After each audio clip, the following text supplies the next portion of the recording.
je suis directrice de Le Boucher Passapalos. Je fais des crêpes bretonnes authentiques. Je suis chocolatier donc à la chocolaterie Bonneau, à Montréal. La compagnie c'est Bec Soda Inc. Avec notre produit phare qui est sorti il n'y a pas longtemps, c'est Bec Cola. On est une boulangerie prête à manger, épicerie fine, spécialisée libanais sur Mont-Royal. Je suis propriétaire du restaurant Le Saint-Urbain. Je fais des biscuits sur la rue Fleury et depuis 2 ans maintenant sur la rue Saint-Charles dans le Vieux-Longueuil. L'État Brut, une agence de photographie événementielle et corporative.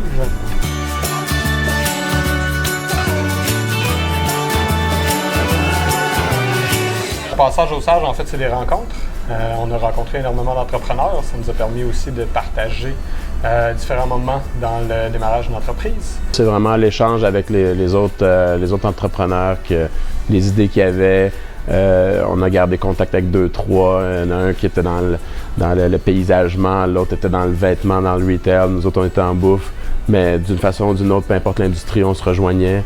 En effet, on a fait de belles rencontres au Sage. C'est d'ailleurs au Sage que j'ai rencontré Mathieu. On se connaissait pas avant.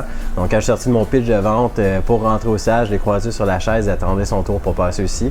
On est devenus amis à ce moment-là. Je pense que c'est vrai. Ouais. Puis, on a décidé par la suite, en sortant du Sage, de s'unir ensemble, de trouver un local ensemble et puis de bâtir l'entreprise qui est l'État Brut.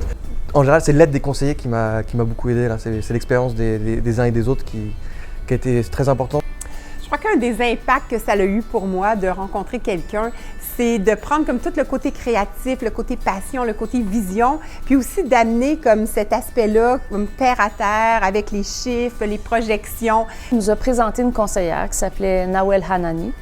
Elle m'a challengée sur mon plan d'affaires. Là, j'ai dit, écoute, Nawel, je vais faire ce que tu me dis là, mais j'en peux plus là, des versions, puis des...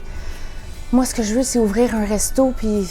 Tu sais, les papiers, puis l'administration, puis elle m'a convaincue et on l'a eu. Et je vais toujours être reconnaissante à Nawel pour le support et sa conviction en mon projet. Ce qui m'a marqué le plus, vraiment, c'était Hugo Franqueur, un des formateurs du Sage. Lui, tous ses conseils, sa façon de faire, sa façon d'être dans le monde, ça m'a juste inspiré à être meilleur. C'est ça que j'ai adoré. Hein. Il y a beaucoup de conseillers qui m'ont encouragé, qui disaient, tu sais, des fois j'avais des doutes, puis qui m'ont dit, ouais, on croit en toi, puis on croit que tu es une bonne entrepreneur.